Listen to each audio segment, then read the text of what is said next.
When we look at substance controls here, these requirements only apply to devices or the parts of those devices or the materials used in those devices that are invasive and come in direct contact with the human body. Now notice there's an and here, not an or.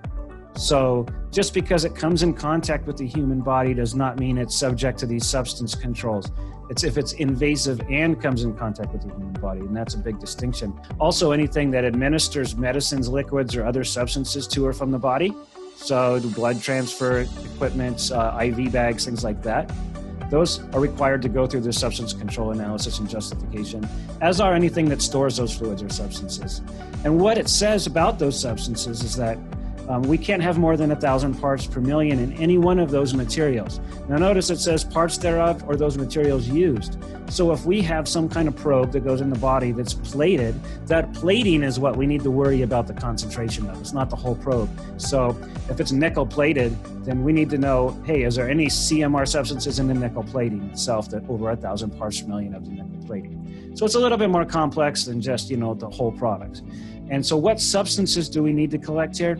We need to collect information on any substances that are category 1A or 1B CMR. That's carcinogenic, mutagenic, or toxic for reproduction. And that is according to Annex 6 of CLP directive, right? So we need to monitor the CLP directive and make sure that we're up to speed on what CMR substances are been identified under the CLP directive.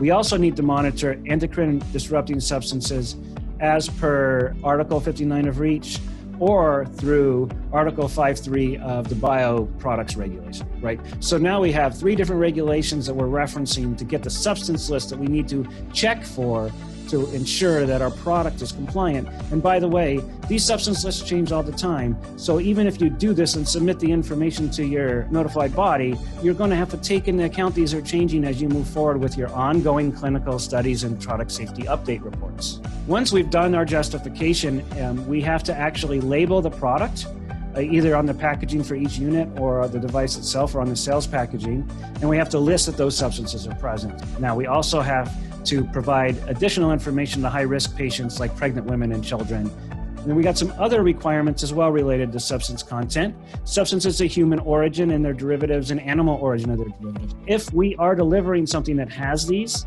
even though these aren't MDBs, the product may need to actually disclose that on the label itself.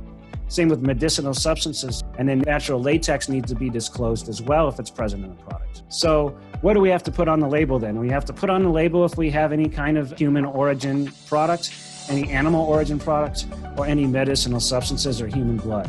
We also need to disclose the latex is present during the UDI assignment. So we don't actually have to put warning latex on there, but we have to include it in the UDI submittal so it will be in the UDI code.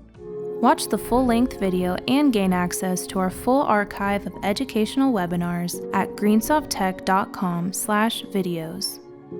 And while you're there, learn about our premier solutions for environmental regulation compliance.